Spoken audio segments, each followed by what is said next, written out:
সভাপতিদেৱক প্ৰমুখ কৰি বিষয়সকলে আমি তেখেতসকলক জ্ঞাপন কৰিব বিচাৰিছোঁ। মই ইয়াৰ আগত মই পাঠ কৰি দিছোঁ।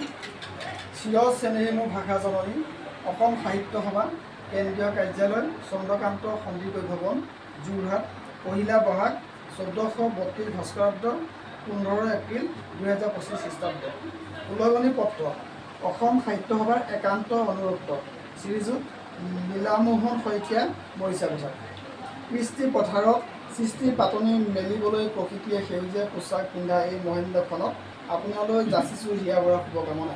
বহাগৰ বৈভৰে ৰঙালী ৰঙেৰে আপোনাৰ মন প্ৰাণ বছৰটোলৈ উজ্জীৱিত হৈ ৰওক। অসম সাহিত্য সভাৰ নিজৰ দিন উপলক্ষে ৰঙালী বিহু ওলগ জনাই আপোনাক সুস্বাস্থ্য কামনা কৰিলোঁ। আপুনি সানন্দে একতা শৰৎকাল অতিবাহিত কৰক তাৰে কামনাৰে। বসন্ত কুমাৰ গোস্বামী, সভাপতি অসম সাহিত্য সভা, দেৱজিৎ বৰা, প্ৰধান সম্পাদক অসম সাহিত্য সভা, অনিল কুমাৰ কাকতি বিক্ৰিয়া শাখা সাহিত্য সভাৰ সভাপতি, বেণুধৰ দাস সম্পাদক বিক্ৰিয়া শাখা সাহিত্য সভা। এই মই আমাৰ জিলাৰ কোষাধ্যক্ষ ছাৰক